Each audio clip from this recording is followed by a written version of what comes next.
All right, so now we're into World War One. So this is the conflict from 1914 that ends in 1918. But basically, the first thing to tell you about this is World War One is a class unto itself. We're going to cover it in less than an hour, and we're talking about a subject matter that has classes and majors and coursework on it that's extensive. This was the first major geopolitical war that spanned the entire globe and had huge impacts on not only people but societies and everything else. We're talking about death tolls into the tens of millions. We're talking about certain countries losing as many as 16% of their total population to casualties and death as a result of this war. In the United States, the Civil War was known as our bloodiest war because both sides were Americans killing each other, and that was something like 700,000, that kind of range in dead. World War One could do that in the space of a few months. Like, that's how many people were dying in this war. So this is a huge war, huge implications, new time period, new technology, machine guns, all this other stuff. But basically, we're going to examine why the U.S. remained neutral in it for so long, and why we eventually brought ourselves into the war. Alright, so this is a little bit of a review from your world history course, if you already had that in your freshman year. Major causes of World War I. Militarism. That's the process where a nation builds its military to intimidate or deter other countries. So basically, you build your military in the hopes of intimidating other countries so you don't have to use it. Alliances. Formal agreements between other nations that will help in the event of war. So you have multiple alliances all across Europe and the rest of the world. If one country attacks one of your allies, well, that means you're going to war. So that also led to World War I becoming what it was. Imperialism, the practice of extending the power of a nation beyond its own territories, making colonial empires, which is a big deal because then all of a sudden you have colonies, and if they're attacked, then again, due to the alliances, you're going to war again. And then finally, nationalism, where you have pride in your country. So if somebody attacks you, you want to get them back and attack them back. It's a matter of national pride. It's a matter of reputation. So these four factors were the four biggest factors that led to World War I starting in Europe. The catalyst for all of it is the assassination of a guy named Archduke Franz Ferdinand. He was assassinated in June of 1914, and this is considered the cause of World War I. The real, single moment that caused it, this is it. Although there were a lot of other things going on at the same time, and there's a Bosnian Serb, Gavrilo Princip. He's over there, and he's got a funny story. Austria-Hungary wasn't really like Germany or England or France, where they went out and they conquered other places. Austria-Hungary, their empire, well, they took over certain parts of what's now Eastern Bloc in Europe, like Serbia, those areas on the Eastern Bloc of Europe. So basically, they looked a little different. They weren't very strong at this point in history. They weren't a military superpower or anything. They were just an ally of some other countries within Europe. And to give you an idea of how, even to this day, they look at these, people look at the use of the Austro-Hungarian Empire kind of negatively, especially if you're in Slavic and Serbian countries. Like this guy right here, Gavrilo, I'm going to mispronounce his name, butcher it, Gavrilo Princip, he has a little plaque in his honor for killing this guy in Serbia. Serbians look at this guy as a hero. But that just gives you an idea of how negatively different people look at it. It's also a nationalism issue because this is a Serbian area where they actually have the plaque up. It's a very nationalistic versus up against empires like Austria-Hungary. Very back and forth. The irony of being in this, the most pro-Serbian guy that was in the Austro-Hungarian Empire was Archduke Franz Ferdinand. He was the guy that was trying to basically help Serbian independence and Serbian rights, even though he was Austro-Hungarian. So, in a way, it was kind of ironic that they chose to shoot and kill him, but he was kind of the symbol of Austria-Hungary, which is why the Black Hand and all that stuff. You'll learn more about that in world history if you take a more advanced Western civilization or World War I course. But know that Archduke Franz Ferdinand's death and his assassination is what really starts off the whole war. And there's Sarajevo, that's where the actual attack took place. And this is all this yellow.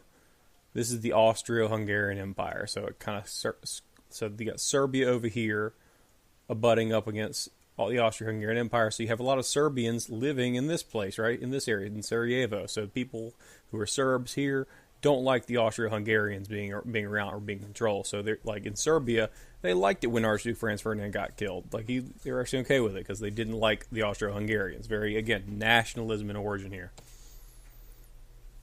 All right, Kaiser Wilhelm II. He's the leader of Germany in World War One, and basically they are the ones that had the heavy alliance with Austria-Hungary. So when Austria-Hungary has been attacked, their heir apparent, the heir to their throne, has been attacked. Guess who jumps into the fray? The Germans. All right, and this is how it breaks down. And there's a whole lot more involved with this than just name the Allies. But for the purpose of this class, we're analyzing more the causes and effects than we are the actual war. The Allied powers, France, Russia, England, Italy, and later, us, the U.S. We ended up defeating the Central Powers, Austria-Hungary, Germany, the Ottoman Empire. And there's a whole lot more other countries involved. These are just the big guys on either side. This is just the European theater. There were other theaters in World War I. You have Russia involved. Out west, you have issues in Africa, Asia, all these very places all across the world. It was a truly world war. And this is just a quick map of what's going on. The Allied versus the Axis, not Axis, that's World War II. The Allied versus the Central Powers. And then there's a bunch of neutral countries. So I would take note of the neutral countries because they do play a role, but their biggest role is in being victims of the Allies and, in this case, the Central Powers as well. There's a close-up. Notice the submarine warfare, sinking the Lusitania. All these things come up more later on. All right, so President Woodrow Wilson, he is president when this war breaks out in Europe, and he decided that he wanted to keep the U.S. neutral. And it wasn't just him. It was also the Congress, because they weren't obviously declaring war yet. So he was keeping things neutral. He was not aiding them militarily, although he was trying to make it so that U.S. manufacturers could sell their stuff to Europe, especially to the Allied powers. So we weren't getting involved with our guns and bombs, but we were more than happy to sell stuff to Great Britain and France and the Allies. Now, here's the problem. The U-boat. A U-boat is just another word for a German submarine. It's a German submarine, and during this time period, there is no sonar or radar that's functional enough to really catch a U-boat. The only way you catch them is you have to see them come up at periscope depth, and then you shoot at them. Or you see where the torpedo came from, and then you shoot at them again.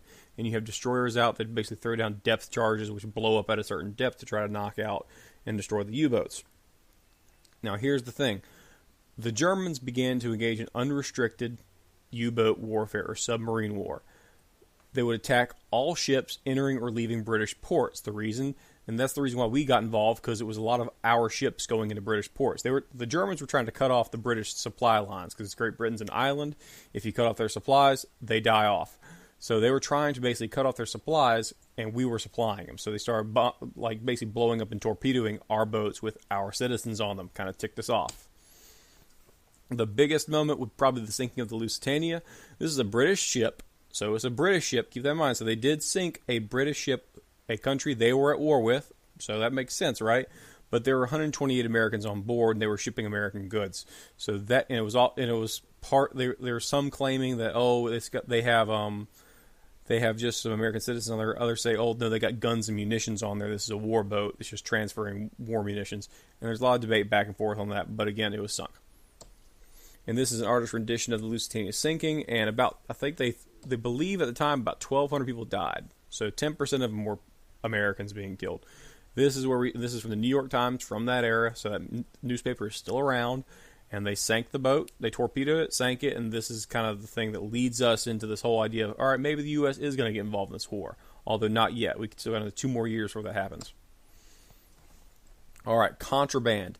Contraband are goods a country is not supposed to sell during wartime.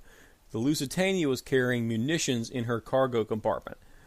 How much is debated. Is it really was it like they had a few crates, or was it just the entire cargo hold was full of munitions?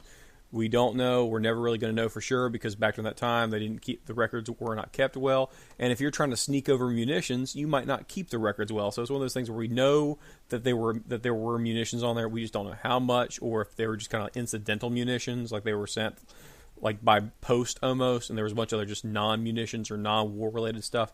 So that's why Germany said, "Oh, we can blow up this boat because they have munitions in the cargo compartment. That means we can. It's fair game." Now, Woodrow Wilson in 1916 barely wins, but he wins on the slogan of "He kept us out of war." And now this is a big deal because we'd come out of the Philippine War, which was very nasty. We're still kind of war hungover from the Civil War. We still hadn't rebuilt our population the way we needed to. It's only been 40 years, so a few generations of making babies. We got a lot of open wounds still from that as far as our apprehension to warfare. And this is also 1916. The war's been going on for a while in Europe for some time, and it's awful. It's terrible. It's trench warfare. We are aware of it because there's more information going back with telegraphs and whatnot.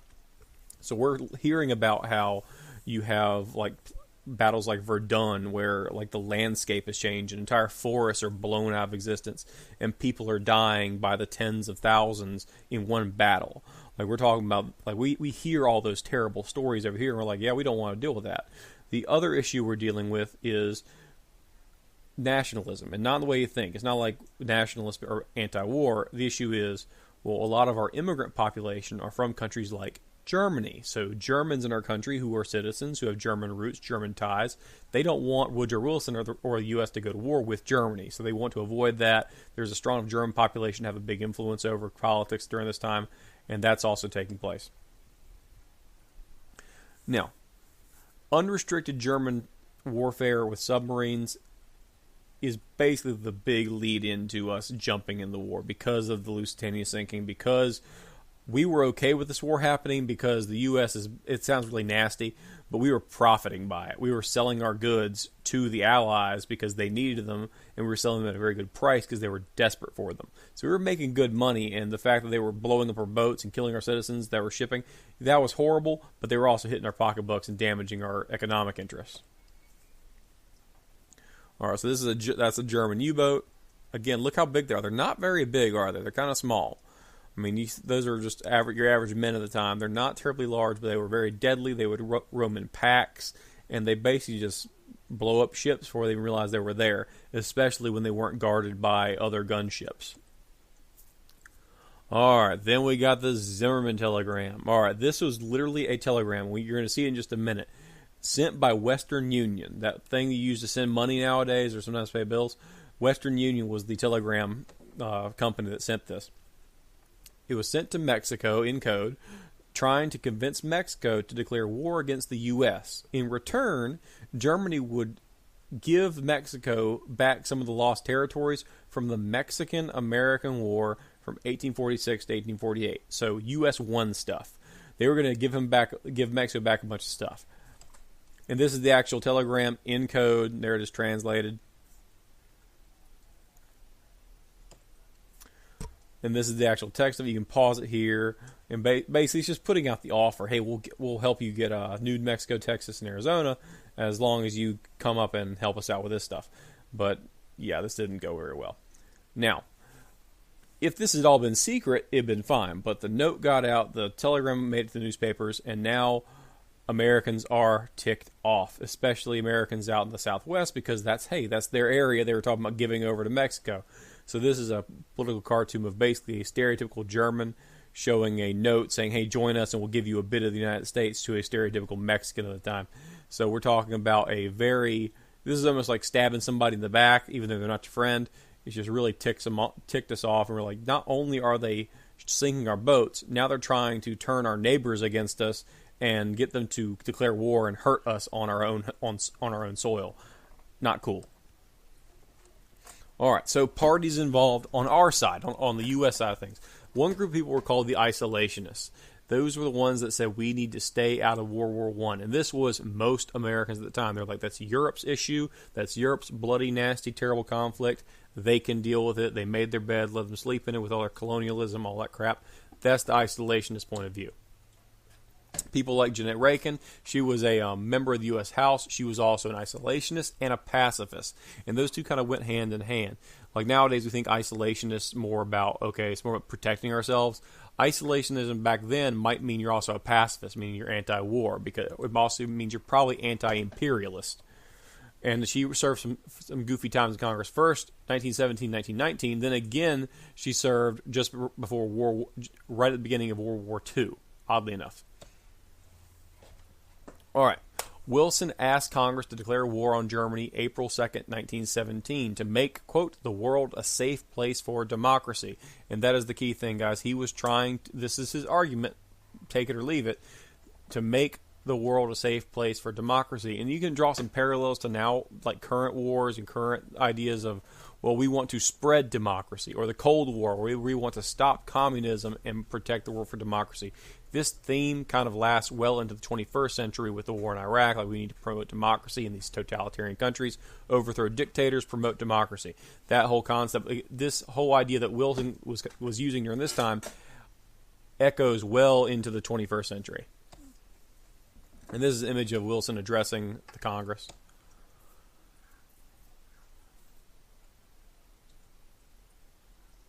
And this is just a cartoon of basically just saying what he was doing. So American ships are sunk without warning and American lives are lost. So he wants Congress to declare war, and he was going to wait. But now he's going to move it up from the 16th to 2nd to get it done quicker. All right. Wilson's idealism. Peace without victory. Basically, we're coming out of the age of imperialism. We've seen the negative impacts of it with like the Philippine War, and just we're kind of gun shy about it. We don't like the idea of imperialism because we see the end result of it is World War I, the European War, the Great War. All the death and destruction out there all across the world is partially a result of imperialism. Wilson sees that. Your average person on the street probably has an understanding of that. We need to stay out of people's business. Isolationism is kind of the rule of the day. So how do you go from being, well, my people, the citizens, the voters, they want to, for the most part, be isolationists. How do I go to war with another country and remain true to those ideals of isolationism, and if I don't, I might get kicked out of office. And this is the way of doing it. Peace without victory. Basically, he's saying we're going to go to war, but we're not trying to get any land or anything out. We're just trying to stop the war. We're going to stop the bloodshed, then leave. That's kind of what his argument was. He says that's not imperialist because we're not trying to take anything. It's not isolationist because we're going in to help, but it's not all the negative stuff that results in all that nasty warfare that we're trying to stop. So basically, he's saying we're going to stop the war and we're going to leave, in theory. And here's just a quick quote from, pause it here, read it out, pretend to use his voice, whatever you want to do. All right, the Selective Service Act, which is still more or less in place today, introduced registration and classification for military service for all American men between the ages of 21 and 30. This is also known as the draft. Now it's 18 to 30, and I think it might have been raised to above 30 now. But basically, if you are age 18 currently, or back then 21, voting, which would basically be voting age, you would have to register to serve in the military, and you could be drafted based on that registration. And that's only if you were male. Committee on Public Information and George Creel. He was head of the propaganda committee during World War I for the purpose to encourage public support for the war effort, also called the Creel Committee. This is propaganda, and it's not. And at this point, we're not going to talk about propaganda in the terms of how Nazis use propaganda. This is propaganda as a form of advertising for the war. This is where Uncle Sam comes in. This is the we want you for the U.S. Army. All of these various ways to try to convince people that the war is probably a good idea. And there's my phone going off. Terribly professional of me. What's going on? Why is my phone going off? Okay, whatever. Here's some examples. You got the terrible barbaric militarism of Germany and their culture down here. It literally says culture as a club. So we're talking about like the idea of German culture is nasty, barbaric. You got a monkey who's basically taking away the virgin of liberty and all that stuff and exposing her all those terrible things that the Germans are doing. Obvious propaganda, destroy the mad brute. But the idea is it's to make Americans mad so they'll support the war against Germany. All right, the Food Administration. This is headed by Herbert Hoover, which is a big deal because he later becomes president. And then you're talking about trying to convince people to eat things that don't go to troops. Whenever you're talking about sending a large contingent of men into battle, they don't eat the same way. They eat a whole lot more. They are working constantly. They burn more calories. You got to eat, so you got to have food for them, and you got to ship it on over there. So you start seeing Herbert Hoover does a lot of the propaganda trying to say, hey, save your food. Save this, save that, ration your family. Don't eat to excess. Don't go crazy. Don't go out to dinner and do this, that, and the other. Don't take a loaf of bread and let it go bad. That kind of stuff.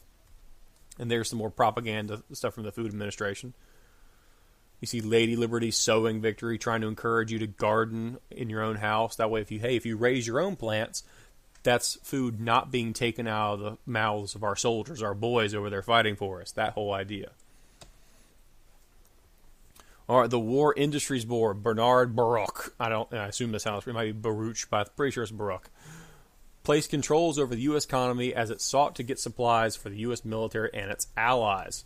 So basically, they were basically controlling how money was spent and how resources were used to make sure that they were most effectively used for the military. Because if you have someone making a bunch of cars when they could be making tanks, you'd rather them make tanks. All right, here's the contingent of various anti-war groups. You have Jeanette Reagan, we talked about. Quakers, who were always usually fairly pacifist. Senator Robert Lafayette. Many Americans, they wished to stay out of the war because they called it a, quote, European war. Again, that whole isolationism concept. That's y'all's mess over there. You need to come over. You need to stay out of this mess. We are American. They're European. When they get that all worked out, we can talk about alliances and trade. But until then, that's their problem. Let them go shoot each other up to death. They made their bed, let them sleep in it. That was the anti-war sentiment. It wasn't so much of, peace signs and hippies. It was more about us versus them. We need to take care of our own, leave them to their own devices. It wasn't quite as hippie-ish or well-meaning pacifism, if that makes any sense.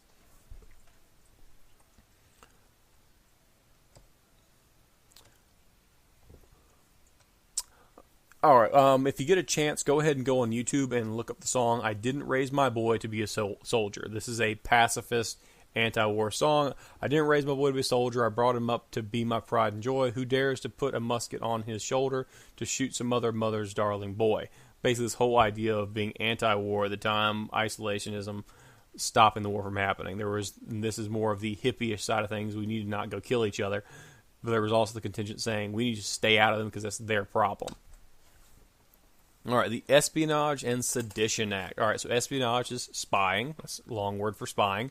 And sedition is when you talk bad about your government. So just know those two words. It'll help you out in the future and really for US 1 as well.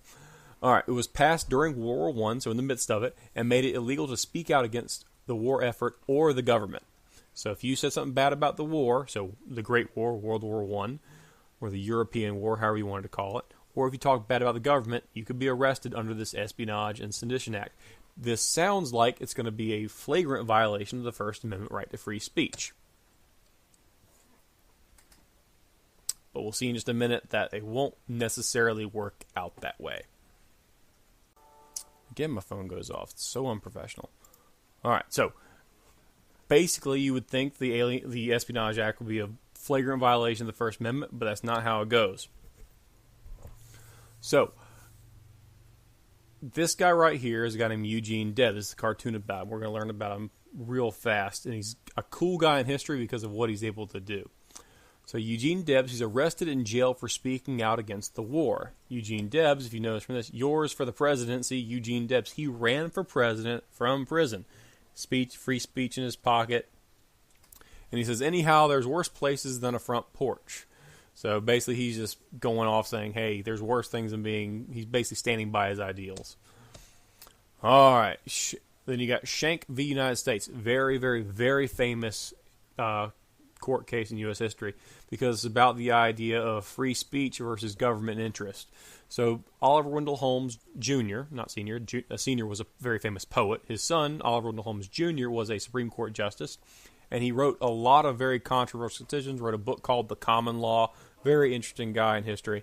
But his case here that he authored, the term clear and present danger, which is a very famous term, it's used in movies and stuff.